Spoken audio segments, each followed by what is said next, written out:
Baiwa Allah, ya'ya nawa matar Matawalla ta haifa? Ya'ya biyu, kuma duka maza. Ya'ya biyu, kuma duka maza? Sai dai yaushe ne wani al'amari ya bayyana?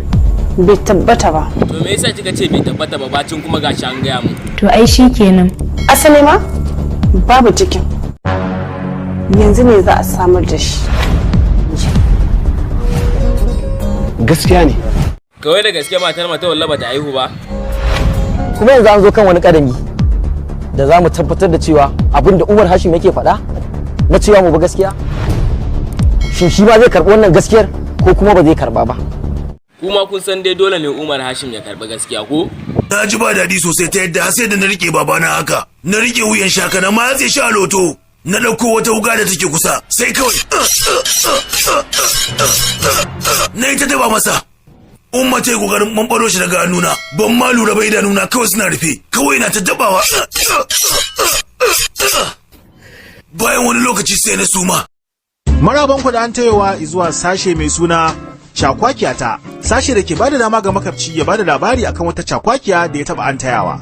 A sashenmu na yau za ku ji cakwakiyar kasge a gabta. Ni ne da akwai wani kakana, mayan goro ne, kullum sai ya zo ya dinga tashi na daga bacci zai aike ni. In siyo masa goro kullum da safe kawai ya dinga zo yana buga min kofa yana so ya tahi daga bacci na gina amsa mar da mizizan kansa kawai ya leko min taga sai ka ji ya ce kasge zo ka siyo min goro ni ko yin yi kaman gigin bacci nake yayin ce masa goro kullum muna haka da shi shikenan har ya hakura nake jin daɗi ranar na kawai sai aka waye gari tsohon na ya fara rashin lafiya likita ya zo ya duba shi yace ciwon ajali ne sai mai hakuri ni farin ciki ma nake kawai ya wuce kowa ya huta wata rana kawai sai na samu labarin ashe yana da miliyan 10 a boye kuma shi baya kai kuɗi banki na je na same shi nake bashi hakuri akan ya gaya min da kuɗaɗen da suke kafin ya wuce kawai tsohon ne ya kalle ne ya ce min kuɗi kawai sai ya mutu wani ita ce jagwakiyata.